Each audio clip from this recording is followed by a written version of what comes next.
There are two types of people in this world. There are those who understand Bitcoin. I believe Bitcoin could be one of these ideas. It is the first global, decentralized, digital, rules-based monetary system in history. If the internet gets a chance to get a native currency, what will that be? And to me, it's Bitcoin. You can hold it, you can spend it, save it, transact with it, send it around the world. Hey, that's me. And there are those who don't understand Bitcoin, like the German government or these guys. With Bitcoin, there's no thing that backs it up. Bitcoin itself is a hyped up fraud. I'm telling you, it's an asset that's crazy. Actually, I guess there's a third group, those who don't understand Bitcoin and yet still advocate for it. Have a good time with your Bitcoin and your crypto and everything else that you're playing with. So we're going to answer some fundamental Bitcoin questions in this video. What is it? Who made it? And what's the point of it? Like, what problem does Bitcoin actually solve? But first, why should you listen to me? Well, I'm Joe Nakamoto, and I've been researching, studying, and learning about Bitcoin and crypto for the past 6 years. For the past 4 years, I've been writing articles, creating documentaries, and publishing videos about Bitcoin and crypto. That doesn't necessarily mean you should trust me about Bitcoin, but it does mean that you can trust me more than the average mainstream media reporter. And I'll prove it. I believe I am. I've been writing about Bitcoin for probably a lot longer than a lot of people here have been into Bitcoin, right? I've been writing about it since 2015. A lot of people, you probably got into it later than that, right? Much later. Yeah, there you go. So it's not that I don't understand it. It's just that better than you do, though. I do. Okay. He does. Okay. Yeah, so that actually happened 2 years ago, and you can watch the full car crash debate in the link down below. With that out of the way, let's focus on those questions, starting with who made Bitcoin? Bitcoin was created by a lady or a bloke or a team of people in 2009 by the pseudonym of Satoshi Nakamoto. Let's consider the options of who that could be. Now, lots of people think that Bitcoin was created by the CIA because Satoshi Nakamoto roughly translates in Japanese to Central Intelligence. A sad sack of a human called Craig Wright claimed to be Satoshi Nakamoto for years, but thankfully, he was proven wrong in the courts. Then there are the cypherpunks like Nick Szabo or Adam Back, who many people think are Bitcoin's creator. But I've met Nick, and he's written publicly that he is not Satoshi Nakamoto. He actually created a precursor project to Bitcoin called BitGold, which I encourage you to check out. I've also interviewed Adam Back several times, and well, but do you really think that the creator of Bitcoin would agree to play a game of Jenga in a park in Amsterdam with me? The key thing here is that we don't know the identity of the creator of Bitcoin, and that's probably a good thing, because if we did know who he was, that would become an attack vector for Bitcoin. Ultimately, the best thing that Satoshi Nakamoto did was to create Bitcoin, and the second best thing that he did was to disappear. Who do I think is Satoshi Nakamoto? Well, firstly, I think that they are probably dead, and I will happily speculate with you offline about who that deceased person is, but I don't think that public speculation about Satoshi Nakamoto is useful. And it's certainly not useful for the people who are then attacked and harangued by the press. So let's move on to the what, or the what is Bitcoin, as this will form the biggest part of today's video. In short, Bitcoin is the best form of digital money available. And it might also be the most incredible form of money we've ever had as humanity. It's a big statement, I know, so let's address it. So just like your CDs have become Spotify, your DVDs have become Netflix, and your standing in the street to hail a taxi has become Uber, your money is also becoming digital. But digital cash, whether it's online banking or PayPal or Apple Pay, comes with a lot of problems that government money, also known as fiat money, also suffers from. So let's tackle some of those issues and problems that government money suffers from before we get to Bitcoin.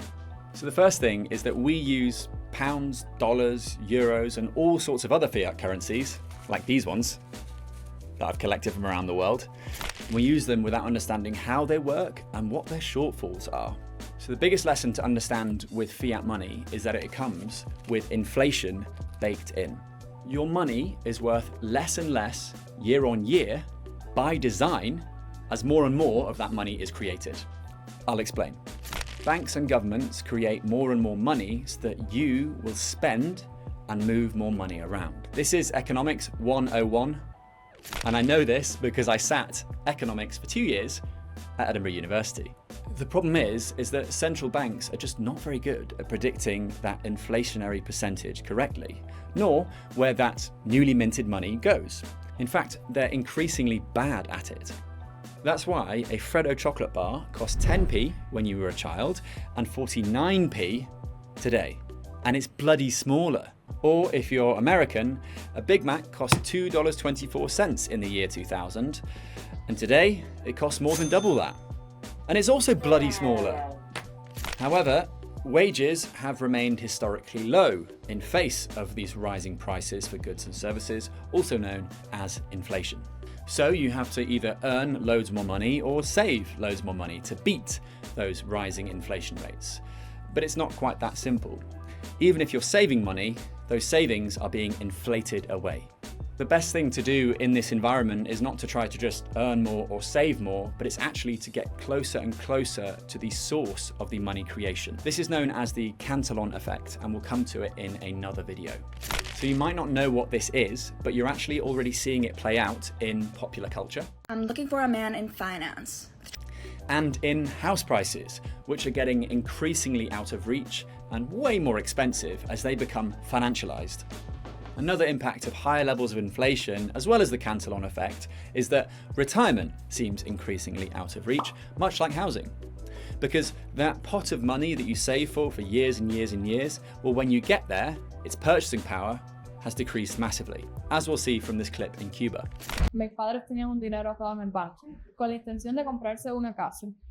Yo les dije que vendieran, o sea, que cambiaran una parte de sus pesos cubanos hacia Bitcoin o aunque sea hacia dólar, y no lo hicieron, y al final se devaluó tanto la moneda que con todos los ahorros de toda su vida ellos no pudieron comprarse ya nada, probablemente ni una bicicleta, con los ahorros de 20 o 30 años trabajando. ¿Para qué yo voy a usar en un dinero que cada vez pierdo y pierdo y pierdo más poder?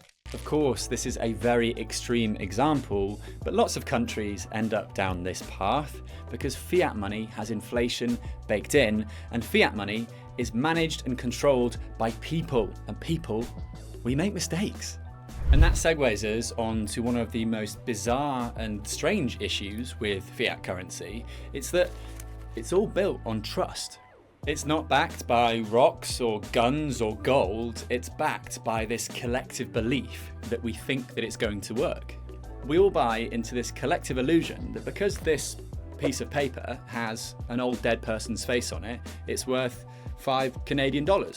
Or this has an old dead person's face on it and it's worth 50 yuan.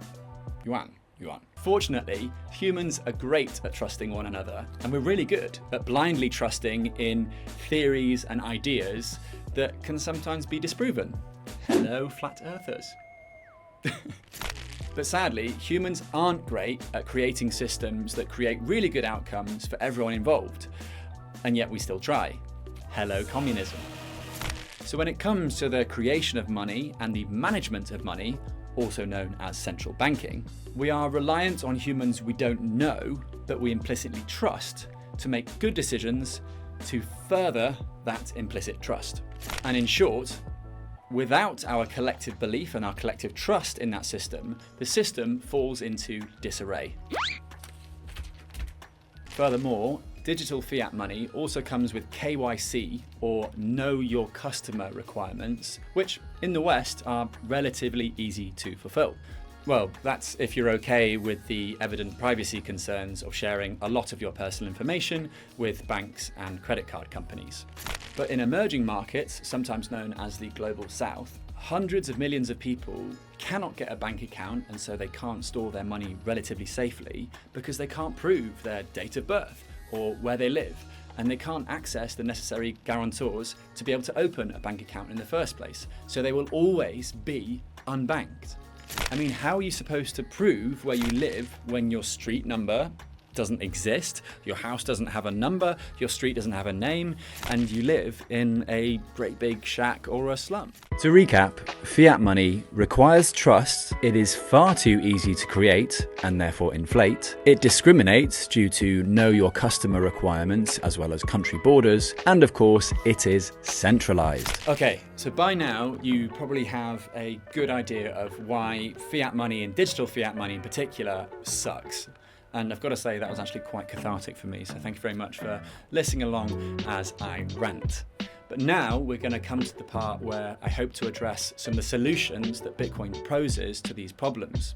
Firstly, Bitcoin's inflation rate is fixed and outside human control, thanks to its issuance schedule and the halving. It cannot hyperinflate like fiat money because the total supply is capped at 21 million Bitcoins. What's more, Bitcoin is built on verification, not trust. It's backed by the most secure network in the world, secured by thousands of users, including me. Bitcoin is incredibly secure.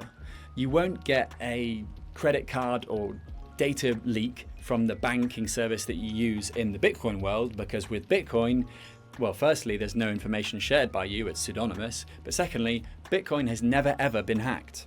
I mean, there was once this inflation bug, which happened 15 years ago, but since then, Bitcoin has come on leaps and bounds and is one of the most, if not the most secure and decentralized networks in the world. And this leads me to one of my favorite things about Bitcoin. Now, Bitcoin does not and cannot discriminate. You cannot be taken off the Bitcoin network. No one can stop you from making a transaction. No one can stop you from saving money with Bitcoin. It is an unstoppable network. It's apolitical, neutral, and open to anyone. And it's also open source, so you too can verify the code at home if you so wish. As a result, Bitcoin is the tool for the misfortunate as well as the well-off. It is the bank for those who are banked, debanked, and unbanked. And it is the money that speaks for those who are silenced and subjugated. Whether you are a political dissident, a freedom fighter, an activist, or an average Joe like me, Bitcoin is there for anyone who needs it. You could simply be a man in Senegal trying to think about your future a little bit differently. Bitcoin is there for you. So to recap, Bitcoin is the best digital money because it is inflation resistant, unstoppable, and it's open to all. I mean, I also forgot one very important thing, and that's the fact that over the past 15 years, Bitcoin has also gone up in value a lot. So if you want to make some money, then Bitcoin is also a place for that. That's not really a focus of my channel and what I want to talk about with this channel and this platform, but yeah, Bitcoin is also number go up technology. Thank you so much for watching this quick explainer of what Bitcoin is. This is going to form a sort of launch pad for lots of other videos in the future for my channel. And the other thing I want to do today is to thank my two big sponsors, which is Plan B Network, which is the best place to learn about Bitcoin. Second people to thank is Coin Corner.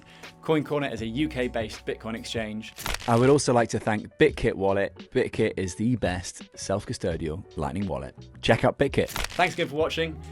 Great to be with you today. And yeah, do what you love and save in Bitcoin. Peace.